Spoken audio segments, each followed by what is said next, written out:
প্রিয় দর্শক, এই মুহূর্তে আমরা রয়েছি গৌরীপুর ধুবড়ী জেলার অন্তর্গত অন্যতম একটা স্থান, যেটা হচ্ছে গৌরীপুর। সেই গৌরীপুরের মধ্যে অন্যতম একজন ব্যক্তিত্ব যিনি আমাদের ক্যামেরার সামনে রয়েছে। প্রথমে ওনার কাছ থেকে জানবো ওনার পরিচয়টা, তারপর উনি পেশাগত কী করছেন, বা আমরা জানছি যে এই অঞ্চলের মধ্যে উনি একজন ফেমাস ব্যক্তিত্ব রয়েছে, ওনার পরিবার বা উনি নিজে। আমি সর্বপ্রথম আমাদের বরাক টাইমসে আপনাকে স্বাগত জানাই। নমস্কার।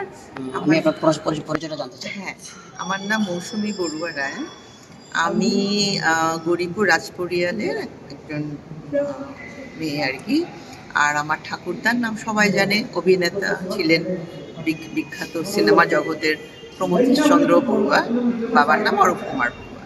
তো প্রমথেশ চন্দ্র বড়ুয়ার আমি মানে নাতনি হিসাবে আমি অবশ্য কলকাতায় পড়াশোনা করতে গেছিলাম।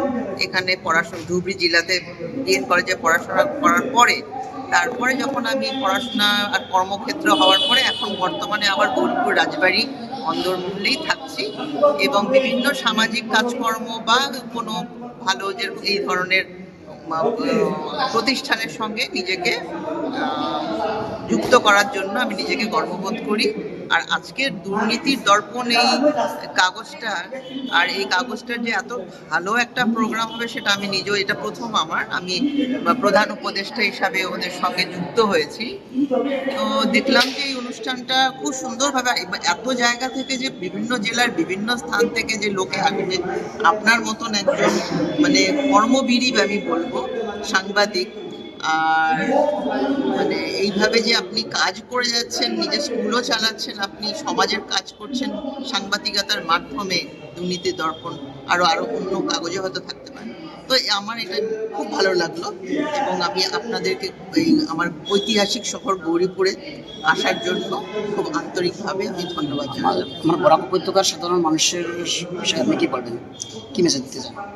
হ্যাঁ, কারণ মানে মেসেজ হচ্ছে, আমাদের প্রথম কথা, আমি যেহেতু প্রমথেশ বড়ুয়ার নাতনি সেই হিসাবে বলছি যে আমাদের সমাজের কাজের সঙ্গে সঙ্গে পড়াশোনার সঙ্গে সঙ্গে আমাদের যেন সংস্কৃতি, আমাদের যেন মানে কলা কৃষ্টি, এগুলো যেন আমরা রক্ষা করতে পারি।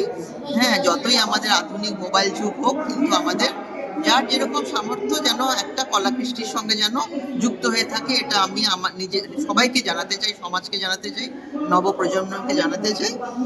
আর আপনাদেরকে বলতে চাইছি যে বরাক ভ্যালিটা মানে আমার খুব একটা যাওয়ার ইচ্ছে আছে, কিন্তু যাইনি। সবসময় মোবাইলের থ্রুতেই আমি দেখছি।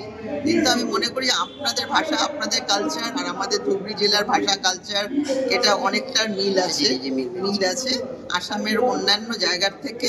যদিও আমরা অসমিয়া, আসামে মানে সবাই অসমিয়া, কিন্তু আমাদের একটা স্বতন্ত্র একটা আলাদা কালচার, ভাষা এটা আছে, যেটা এখনো অবধি আমরা খুব সুন্দরভাবে রক্ষা করে এসেছি এবং আমরা মানে একসঙ্গে মিলিত হয়ে যাকে বলে ঘুলমিল হয়ে গেছি আর কি।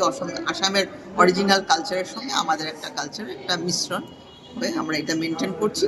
সুতরাং মানে সমাজের কাজকর্ম, দুর্নীতিমুক্ত সমাজ আমরা সবাই আশা শুধু করলে হবে না, তার জন্য আমাদেরকে কাজ করতে হবে। নমস্কার, ধন্যবাদ। আমরা ওনার কাছ থেকে সেই মূল্যবান মন্তব্যটা নিয়ে নিলাম। আমরা আশা করি সবাই মিলে সেই সমাজকে দুর্নীতিমুক্ত করতে পারবো, সেই আশাটাকে আজকের এই